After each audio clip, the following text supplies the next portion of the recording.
What's going on, guys, and welcome back to FUD TV. I'm your host, Elio Trades, and today we're going to be going through one of the most exciting new projects in the supply chain space. That's right, blockchain has another supply chain logistics project that'll knock your socks off. This space is starting to become pretty crowded, so we're going to come up with some lists and some best ofs to help you navigate it. But today we're going to be talking all about Ambrosus and what it might do for your food tracking and supply chain. It's a really exciting project that's combining high-tech sensors, blockchain technology, and the whole result is to make sure that your Swiss cheese is actually Swiss. So let's see what they got to offer. We're going to dive in, cover the team, the roadmap, all of their upcoming events. We're going to let you know what to expect and get you pretty excited, hopefully, about the future of Ambrosus. All that and more starting right now.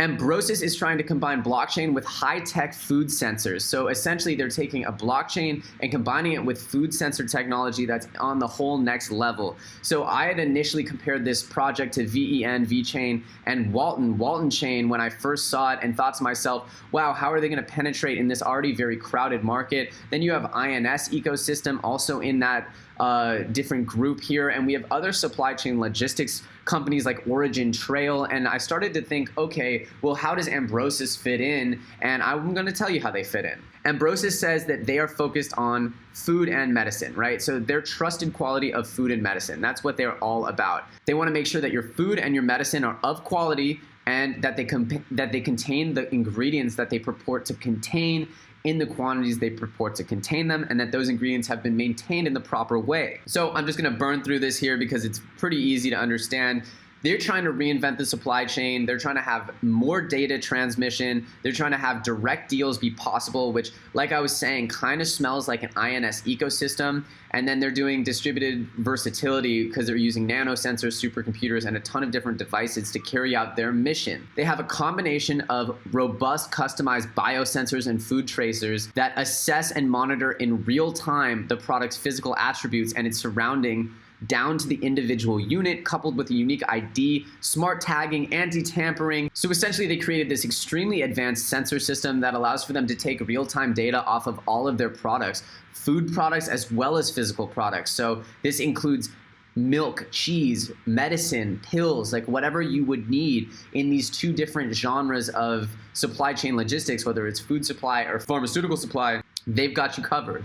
They're then going to use their blockchain protocol to store all this data, secure data storage. They're using a side chain to help secure everything in a Merkle tree. And then they're also got developer tools, and each different smart contract will be in Amber. And Amber will carry all the different, so their token Amber will carry all the information that you'll need for that product. And we're going to go into the different types of information that they can store in just a second. Their team is filled with absolute rock stars. The CEO, Angel Versetti, previously worked at the UN. He was at the World Resources Forum, Bloomberg, and Google. He was one of the youngest project leaders and the head publisher, the lead publisher author.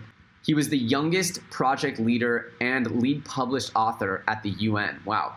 He's got his own company that he's been investing in startups. He's essentially like a business tycoon guy that's done a lot of human sort of interest projects, a lot of global projects here, which is really interesting. He's sort of focused on fixing global problems here, which is great, and that's exactly what Ambrosus is trying to do. And here's where we get the tech side. Dr. Stefan Mayer. Stefan has over 20 years of R&D experience in food analysis, ultrasound sensors, and data encryption. He led teams at Nestle, MHM, Technique. Anyway, he's got a ton of background here at this biotech stuff. We've got more interesting money people. We've got an Ethereum expert here, more food sensor technology, food tech people here. Gosh, they have just a star-studded team here. Tons of people with bios. I'm not going to run through them all here. They've gotten covered everywhere from Vice to NASDAQ to Reuters. They've got tons of backers here.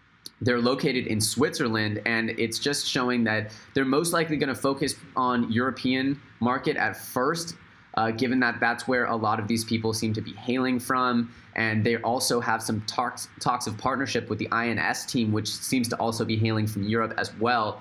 So we're going to see exactly how that's going to go down.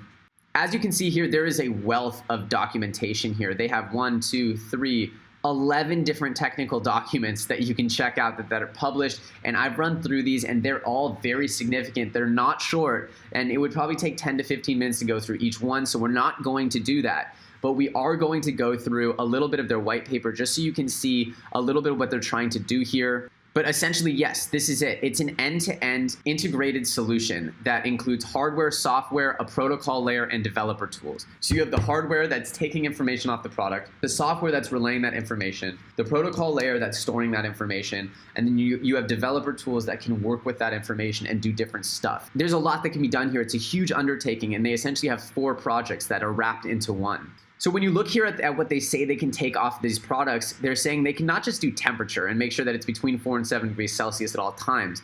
They can do fat content. They can do lactose content. They can do temperature, humidity, and even sunlight, fluorescent light content. So really what they're doing is they're taking an extremely advanced biotechnical approach to try to extract not just the general data, oh, was it kept cold, but they want to know every aspect of their product and whether it was tampered with and whether the quality has been reduced or whether the consumer needs to be concerned. How are they doing this, you might ask? Well, they're doing this with really advanced food sensors.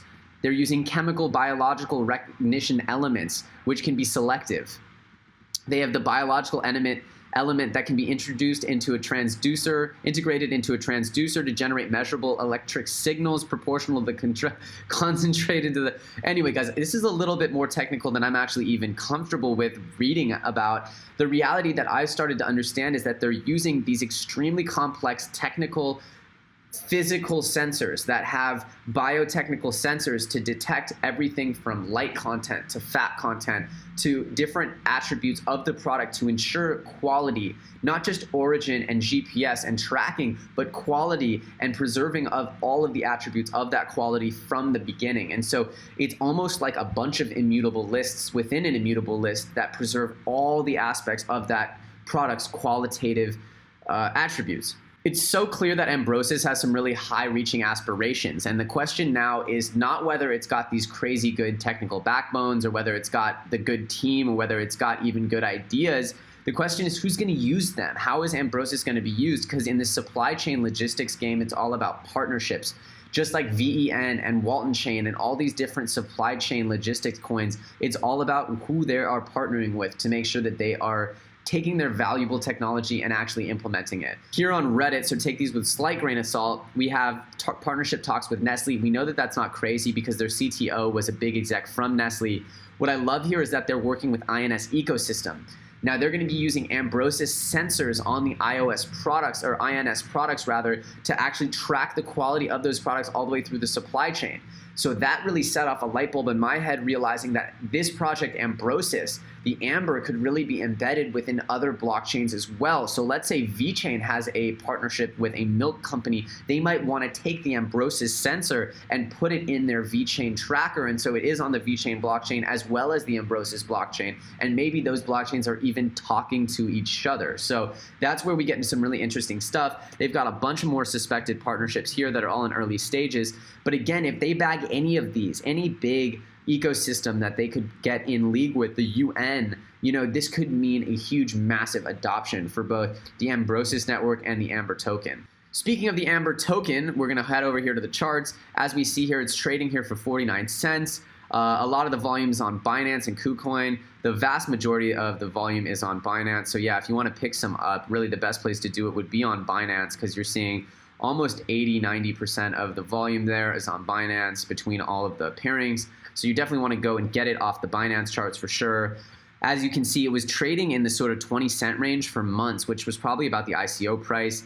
And then you see it just climb and climb and climb throughout early January. That was when a lot of things were climbing. This is right when Tron fell too, January 7th. And so we see on the 7th, it just starts to really fall here. But it was up here trading damn close to $2, $1.70 something. So now we get up, it's trading now for less than 50 cents. So from 50 cents up to $1.70 something, you got over 3x gains, 3 to 4x gains, just to get back to its all-time high. And we can assume that if it starts deploying real-world partnerships and tracking these food items throughout the supply chain and becoming relied upon for its food sensor technology, then it could really start to eclipse this all-time high and set new all-time highs, which would be great news for the investors. Thank you guys so much for watching this review of Ambrosus. If you enjoyed this piece of content, don't be scared to smash up that like button, leave us a comment below, or of course, share that content. It's the biggest form of flattery here on YouTube. If you're an investor or an enthusiast in this space, subscribing is not a bad idea. We make tons of cryptocurrency videos each and every day.